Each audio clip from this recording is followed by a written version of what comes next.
हरे कृष्णा। सभी का स्वागत है। भगवत गीता का सुंदर पाठ चल रहा है। आप दिव्य ज्ञान श्रवण कर रहे हैं। यह ज्ञान जो श्री कृष्ण ने स्वयं अर्जुन को दिया है, या कह सकते हैं अर्जुन के माध्यम से हमें दिया है। अध्याय नंबर 13 चल रहा है, जिसका शीर्षक है प्रकृति, पुरुष और चेतना। इसमें भगवान कर्म क्षेत्र के बारे में बता रहे हैं, अर्थात शरीर। भगवान इसके ज्ञाता के बारे में बता रहे हैं, अर्थात स्वयं परमात्मा। तो अभी तक भगवान ने हमें बहुत कुछ बताया इस अध्याय में। इससे पहले वाले एपिसोड में भगवान बता रहे थे हमें कि किस व्यक्ति की मुक्ति निश्चित है, जिसे अभी तक का ज्ञान हो गया है, जो भगवान ने पिछले श्लोक तक बताया है। जिसे ये ज्ञान हो गया है और उस पर चलने लगा है, उसकी मुक्ति निश्चित है। वह दोबारा जन्म मृत्यु के चक्र में नहीं फंसेगा। आज भगवान और क्या बताएंगे इस संदर्भ में, हम भगवान की छोटी सी वंदना के बाद वह सब जानेंगे। हरे कृष्णा। ओम ज्ञानतिमिरान्धस्य ज्ञानाञ्जनशलाकया चक्षुरोन्मीलितं येन तस्मै श्री गुरुवे नमः। श्री कृष्ण चैतन्य प्रभु नित्यानंद श्री अद्वैत गदाधर श्रीवासादि गौर भक्त वृंदा। हरे कृष्णा कृष्ण कृष्ण हरे हरे, हरे राम राम राम हरे हरे। हरे कृष्णा। आइए पाठ को आगे बढ़ाते हैं। ध्यानेनात्मनि पश्यन्ति केचिदात्मानमात्मना अन्ये सांख्येन योगेन कर्मयोगेन च अपरे। हरे कृष्णा। कुछ लोग परमात्मा को ध्यान के द्वारा अपने भीतर देखते हैं, तो दूसरे लोग ज्ञान के अनुशीलन द्वारा, और कुछ ऐसे हैं जो निष्काम कर्म योग द्वारा देखते हैं। तो भगवान बता रहे हैं कि अलग अलग लोगों की अलग अलग सिस्टम है कि कौन किस तरह से भगवान को देखना चाहता है। कुछ लोग ध्यान से ऐसे पूरा ध्यान लगा के भगवान को प्राप्त करने की कोशिश करते हैं। कुछ लोग ज्ञान के अनुशीलन द्वारा, और कुछ लोग अपने भीतर ही भगवान को देखना चाहते हैं। आपने भी सुना होगा, कभी भी कहते हैं ना, कहाँ तुम लोग भटकते फिरते हो, कभी उस तीर्थ पर कभी उस तीर्थ पर भागते जा रहे हो, भागते जा रहे हो। भगवान तो हमारे अंदर ही स्थित है, इसे क्यों नहीं तुम मनाते। कुछ लोग ऐसे बोलते हैं ना, आपने भी सुना होगा।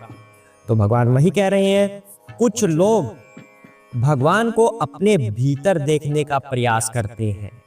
कुछ लोग ज्ञान के द्वारा, जैसे कि आप ये कथा श्रवण कर रहे हैं, हम भगवान की कथा पढ़ रहे हैं, गुरुजनों से सुन रहे हैं, तो हम ज्ञान प्राप्त कर रहे हैं। उस ज्ञान के द्वारा हम भगवान को देखना चाह रहे हैं।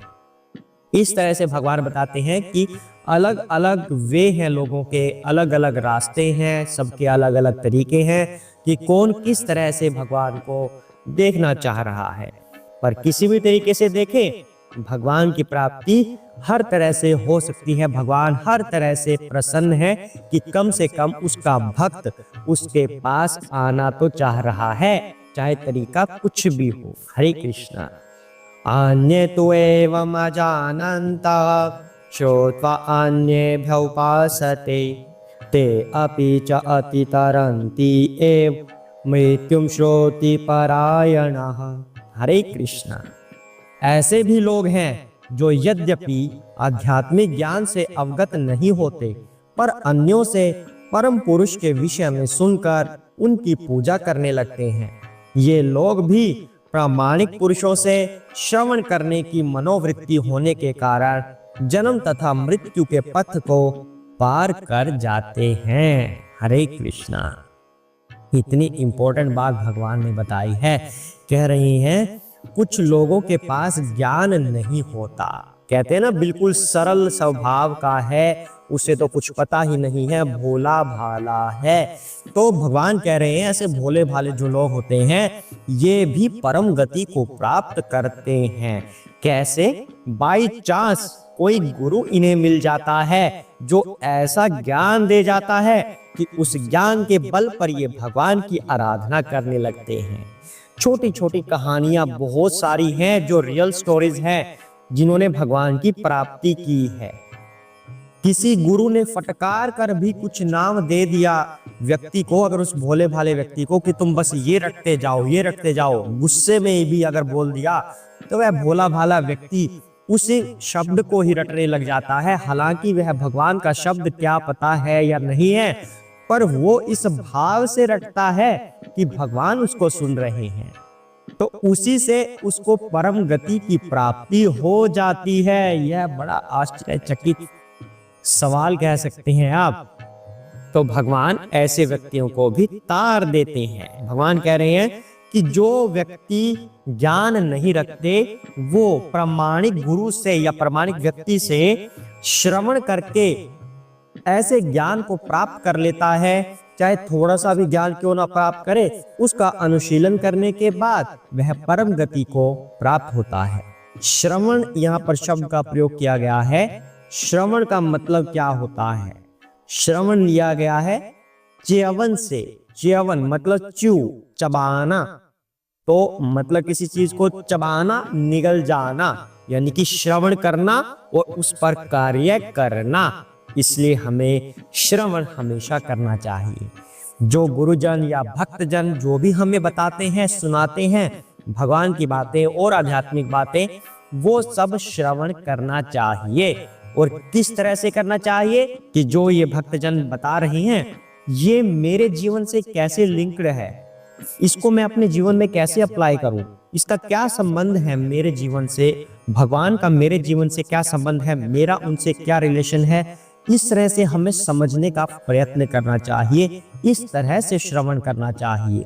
इससे भगवान यहाँ पर कह रही हैं कि उनकी श्रवण करने की मनोवृत्ति के कारण कि मुझे भक्त जनों से सुनना है, सिर्फ इस मनोवृत्ति के कारण ही वह जन्म मृत्यु के चक्र से निकल जाता है। इतना सरल भगवान कर रही हैं। गलती सिर्फ हमारी ही रह जाती है कि हम ही भगवान की तरफ नहीं बढ़ पाते। इतने सारे गुरु महाराज की आप कथाएं श्रवण करते होंगे, रोजाना करते होंगे, आपके शहर में आते हैं, कोई ना कोई गुरु महाराज आते रहते हैं, और उनकी कथाएं सुनने के बाद कितना फॉलो करते हैं। जब तक पंडाल में बैठे हैं तब तक तो सुन रहे हैं, उनकी बातें सुन सुनकर आंसू भी आते हैं कि नहीं? वो कोई गीत सुनाते हैं भगवान का, आंसू टपकने लगते हैं, नाचने लगते हैं, परंतु उस पंडाल से निकलते ही हमारा सारा ज्ञान धराशायी हो जाता है। हमें कुछ भी याद नहीं रहता कि गुरु महाराज ने अभी अभी पंडाल में क्या ज्ञान दिया था। बाहर निकलते ही हम लड़ना शुरू कर देंगे, तुमने मेरी गाड़ी के पास अपनी गाड़ी क्यों लगाई, तुमने स्क्रैच क्यों डाल दिया, ये वो तरह तरह की लड़ाई झगड़े हम तभी शुरू कर देंगे। लेकिन ऐसा नहीं करना चाहिए।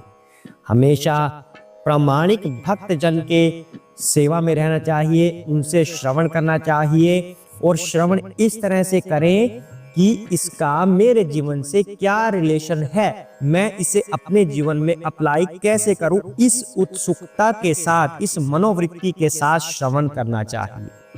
जब हम किसी गुरु महाराज को सुन के आते हैं तब हमारी सिर्फ कमी क्या रहती है, ये मनोवृत्ति नहीं होती कि मैं इसे अपने जीवन में अप्लाई कैसे करूं। सिर्फ सुन सुनकर, कहानियां सुन सुनकर आंसू जरूर बहा देंगे हम, लेकिन उसे अपने जीवन में अप्लाई नहीं करते। अगर हम उसे अप्लाई करें अपने जीवन में, वो श्रवण की क्रिया ऐसी बना दें कि हाँ, इसका ये एप्लीकेशन मेरी लाइफ में है, मैं अपने जीवन में इस चीज को ऐसे उतारूंगा, तब आपको किसी भी गुरु महाराज की बात हमेशा ध्यान रहेगी, कभी भी आप उन कथाओं को भूलेंगे नहीं। और भगवान यहाँ पर कह रही हैं कि वह व्यक्ति जन्म मृत्यु के चक्र से बाहर निकल जाएगा, सिर्फ इस श्रवण की मनोवृत्ति के कारण। अगर श्रवण इस तरह से किया जाए कि मुझे ये अप्लाई करना है, और कैसे अप्लाई होगा, तब ना आप किसी गुरु महाराज की कथाओं को भूलेंगे, उसे अपने जीवन में अप्लाई भी करेंगे और जन्म मृत्यु के चक्र से छूट जाएंगे, भले ही ज्ञान कम क्यों ना हो। हरे कृष्णा। आज के लिए हम यहीं तक करेंगे। यहाँ तक आपने जो भी सीखा उसे अपने जीवन में अप्लाई करने का प्रयत्न कीजिए, इससे जीवन सफल होगा। हरे कृष्णा। जय श्री कृष्ण चैतन्य प्रभु नित्यानंद श्री अद्वैत गदाधर शिव सादि गौर भक्त वृंदा। हरे कृष्ण कृष्ण कृष्ण हरे हरे, हरे राम राम राम हरे हरे, हरे कृष्ण।